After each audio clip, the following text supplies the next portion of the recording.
Connaissez-vous le tout premier mème internet? Certains malins ont déjà peut-être cherché, parmi les mèmes les plus populaires sur YouTube, la date de sortie des vidéos les plus anciennes. Et si je vous disais que bien avant 2005, soit l'année de la création de YouTube, les mèmes existaient déjà, et étaient tout aussi populaires, proportionnellement parlant. On peut d'ailleurs leur attribuer un intérêt similaire aujourd'hui, bien qu'Internet était beaucoup moins développé à cette époque. Mais il est vrai que YouTube est le foyer qui a permis une invention de mèmes en grande quantité, et qui a également permis de les diffuser encore plus facilement.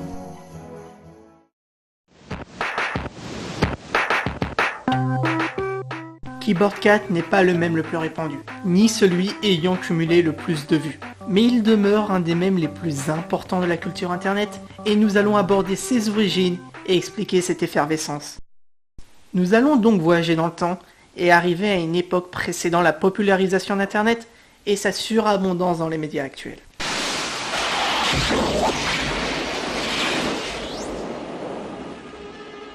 Afin de comprendre l'ampleur de ce mème, nous devons d'abord nous intéresser à Charlie Schmidt, qui en est à l'origine.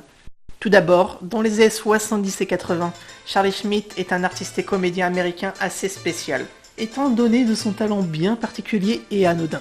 Si Charlie est devenu si populaire dans les médias, c'est grâce au petit tour qu'il a mis au point, le Dancing Nose. Effectivement, notre comédien est capable de faire danser le bout de son nez, et ce d'une manière bien étrange. Pour compléter son sketch, Charlie a donc appuyé ce geste loufoque avec un air ahuri, notamment avec le port d'un dentier. En y ajoutant des grimaces, Charlie Schmidt crée un personnage, et également sa marque de fabrique.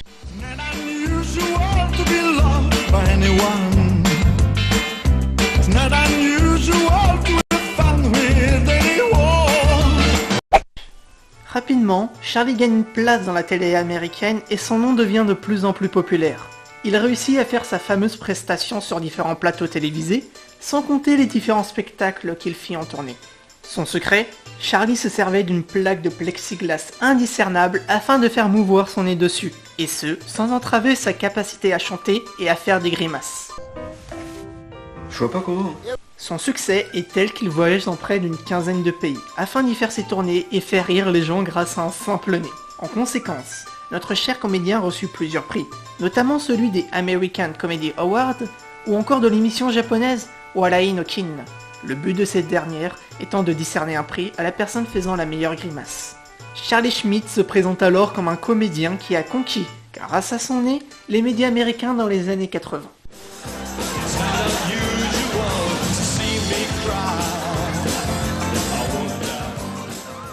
À côté de cela, il est aussi considéré comme artiste, partageant sa maîtrise entre le chant, ce dont il se sert pour animer ses spectacles, la peinture et la sculpture. Charlie s'autoproclame inventeur, ce qui va de pair avec le fait qu'il s'exprime comme vidéaste. Effectivement, jusqu'à aujourd'hui, Charlie varie entre ses disciplines à côté de sa nouvelle vie médiatique. Nous pouvons même noter qu'il fit les beaux-arts dans l'université japonaise Nittidai de Tokyo, expliquant son goût pour ces différents arts. 1986 arrive. Une fois de plus, comme à son habitude, Charlie avait inventé une situation qu'il filma, et ce avec peu de moyens, rendant ses vidéos bien atypiques. En effet, Charlie passait son temps à filmer ses chats, et trouver des petits concepts amusants. Vous l'auriez deviné, la vidéo du Keyboard Cat est née. Sur un coup de tête, il fait croire que son chat, du nom de Fatso, jouait un morceau en glissant sa main sous le t-shirt de l'animal. Morceau qu'il dit avoir composé en à peine 2 minutes. Nous pouvons trouver ces informations dans l'interview qui a été faite pour un certain site dont je ne prononcerai le nom. Charlie dit même qu'il a fait cette vidéo avec le matériel qu'il a sous la main, ce qui montre qu'elle est une vidéo anodine parmi tant d'autres.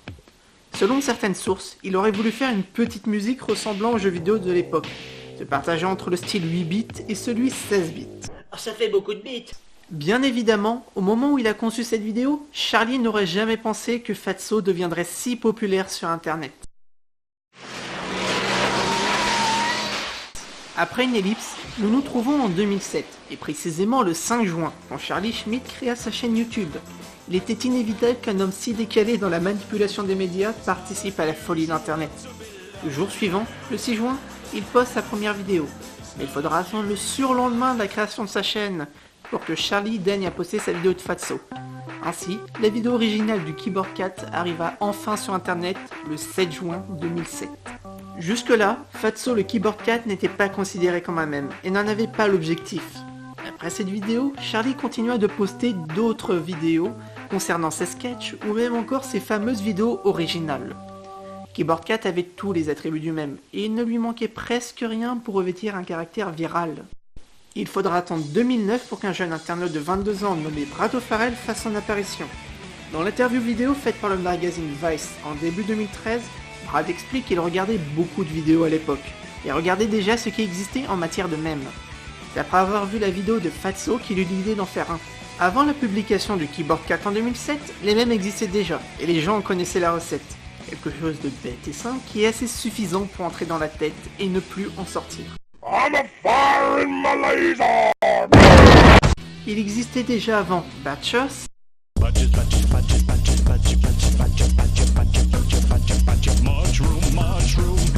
Peanut Butter Jelly Time, It's peanut butter jelly time. Peanut butter jelly time. Peanut butter jelly time. He-Man Say, And so I cry sometimes when I'm lying in bed just to get it all out. ou encore All your days are belong to us. et ils avaient déjà conquis Internet. C'est ainsi que Brad décida de créer son propre mème. Il demanda l'autorisation à Charlie d'utiliser sa vidéo, ce dernier acceptant et en plus permettant que tout le monde puisse l'utiliser, retirant ses droits d'auteur. Brad prit la vidéo d'un type en fauteuil roulant qui se casse la gueule dans un escalator et fait suivre une intervention de Fatso jouant sur son piano, étant là pour mettre en musique un fail mémorable. Le but de Keyboard Cat en tant que mème était né sous l'appellation Playing Off Keyboard Cat. Et c'est après cela que notre fameux chat devint très célèbre sur la toile. L'auteur du mème décida d'en faire plusieurs, ce qui marcha aussi très bien comme le prototype. Le succès était là, ce qui donna aussi, en conséquence, une seconde vie à la prestation initiale de Fatso. La vidéo originale postée par Charlie Schmidt connut un succès grandissant, jusqu'à atteindre près de 50 millions de vues aujourd'hui. D'autre part, les internautes reprirent à leur tour le concept de Brad, et de nombreuses vidéos arrivèrent sur YouTube, chacune montrant un gros fail et Keyboard Cat était là pour y mettre un ton amusant, comme s'il se moquait de ces personnes. Playing Off Keyboard Cat s'infiltra rapidement dans le monde des mèmes et en devint une icône mémorable. L'expression play off en anglais signifie une finale, que l'on utilise souvent dans le milieu du foot. Cela a donc une connotation avec un éliminatoire, ce que ferait Fatso en se moquant de ses fails. Playing Off Keyboard Cat. Ben Neches, le manager de Brad, a précisé dans l'interview de Vice que l'on pourrait regarder la pire chose du monde, voir Keyboard Cat à la fin nous ferait simplement sourire. Très rapidement, un an après la sortie du premier Playing Off, la marque Wonderful Pistachios invite Brad et Ben à réutiliser le Keyboard Cat pour leur prochaine pub. Keyboard Cat does it perfectly. Wonderful pistachios. Get crackin'. Keyboard Cat s'impose rapidement comme une petite licence qui sort sur sa propre vague de popularité. Brad O'Farrell n'a pas créé le premier mème internet, et a simplement réutilisé une vidéo déjà existante, comme la plupart des mèmes, mais a participé à l'élaboration de la culture internet et de la culture mème. Il fait partie de ces gens décalés qui ont créé internet. Avant et après son mème, Brad participait déjà à la vie virale, et faisait déjà des conventions rencontrant de nombreuses personnes comme lui, et a ainsi pu être proche d'autres créateurs de mèmes, comme Scumbag Steve, Chris Torres, c'est-à-dire le type qui a synthétisé Nyan Cat, Matt Harding et encore plein d'autres. Quant au cas de Charlie Schmidt, ce dernier a su se garder une place dans les médias, que ce soit avant internet ou depuis 10 ans. C'est son chat, sa vidéo et donc sa réalisation qui a permis ce succès. D'ailleurs, la récompense est méritée grâce aux nombreuses vues que comprend sa chaîne. Si la vidéo originale atteint presque les 50 millions de vues, les 4000 vidéos au appareil Keyboard Cat cumuleraient ensemble un total de plus de 100 millions de vues. Charlie est officiellement reconnu comme l'auteur du Keyboard Cat, ayant laissé le soin d'en créer un phénomène, involontairement, à Brad O'Farrell. Cela lui a permis de côtoyer le même monde que Brad et de connaître les icônes d'internet. Charlie, comme en réponse au succès de Keyboard Cat, refait une vidéo avec un autre chat du nom de Bento. Et reprenant le même concept qu'avec Fatso, cette vidéo est donc sortie en 2010, soit un an après celle de Brad, et intitulée Keyboard Cat Reincarnated.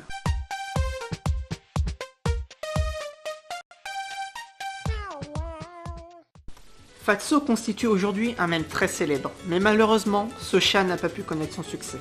Effectivement, il est mort prématurément en 1987, soit pas longtemps après le tournage de sa séquence. Et comme de nombreux artistes, il ne connut le succès qu'après sa mort.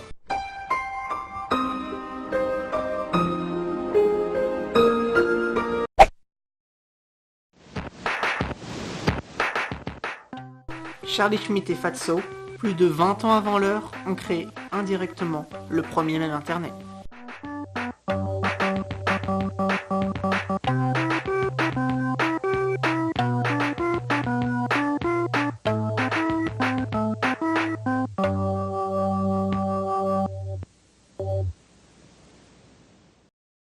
Cette vidéo est terminée et je tiens à vous remercier d'être resté jusqu'au bout. J'ai eu un grand plaisir à l'écrire, à l'enregistrer et à la monter, du fait que j'adore la culture internet et que je tenais à vous parler d'histoires comme celle-ci. Je tiens à m'excuser si cette vidéo a pris du temps à sortir, j'ai voulu prendre mon temps, même malgré les quelques empêchements. Je suis aussi désolé pour la prononciation anglaise absolument horrible que j'ai, et je préfère parler à un accent français pour que l'on comprenne au moins ce que je dis. Ouais, l'anglais ce n'est pas mon fort. Encore merci d'avoir regardé cette vidéo, vous pouvez y mettre un pouce bleu, la partager et même vous abonner si ce n'est pas déjà fait. Je vous ne remercierai jamais assez pour ça. Sur ce, tenez-vous bien jusqu'à la prochaine vidéo.